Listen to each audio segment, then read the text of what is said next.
Hi, I'm Jul Thompson. I'm from New York, which is the largest Tea Party group on the western side of New York State. I just want to say first off that I'm really encouraged by Fong and his message from Occupy, because we have a because it's all about unity, as the girl said. We have a problem when, as Ronald Reagan said, the people who you disagree with, or excuse me, that you agree with, 80% of the time are not your 20% enemy.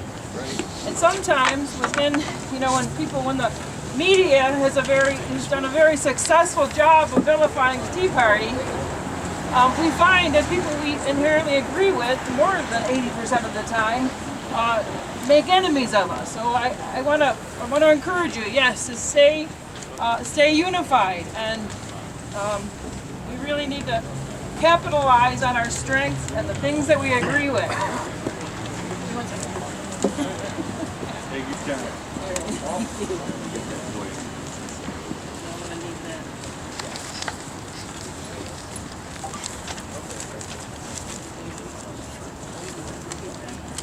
Phone number. I'll give you a call. I just have a couple of notes here.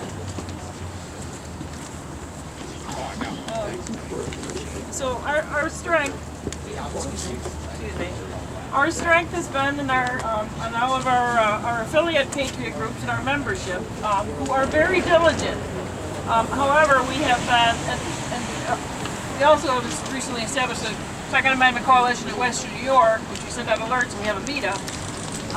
But it's our membership that has really been very diligent fighting issues for the past 4 years now. But sometimes we feel like we're at Valley Forge, getting ready to eat our shoes.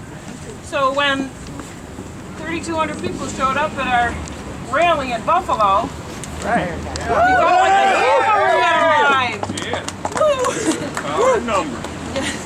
So the cavalry. So I want to thank you all for being the cavalry, and that you've got our backs. But we also wanted to say that,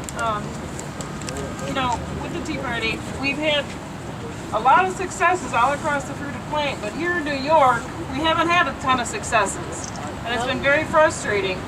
And I used to say that we're on the front lines here, but now I believe we're behind enemy lines. Very good. Yep. Yeah. So I just want to again thank you for being the cavalry, and I want to encourage you to stay connected and don't believe for a moment that somebody is doing the job. Once we start gaining ground, and we maybe succeed a few maybe legal victories, or something gives a little. Don't sit back and imagine that other people are doing the job. You need to that's the time to keep the pressure on.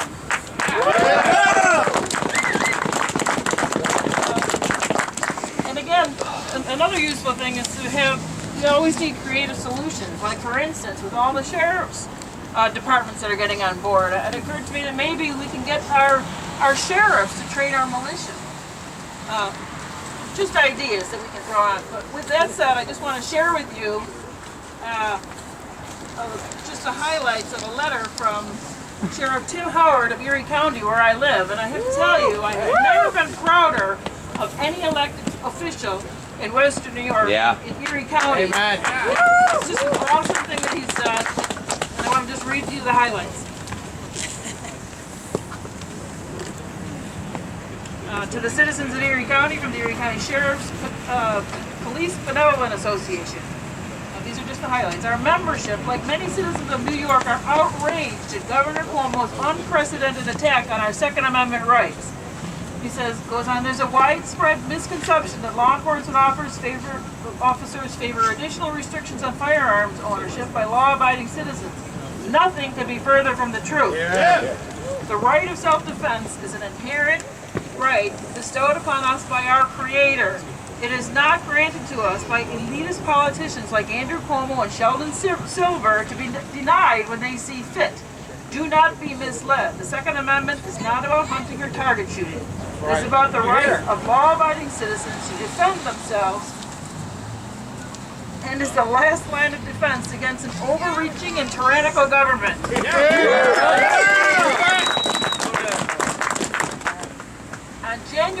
24, 2013, the Erie County Sheriff's PBA unanimously passed a resolution of non-support for the New York Safe Act.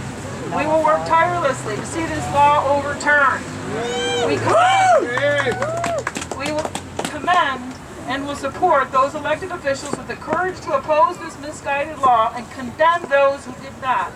We are citizens first and police officers second. We do not pick and choose which amendments of the United States Constitution we will uphold. Politicians who swear an oath to uphold the Constitution should do the same. That's right.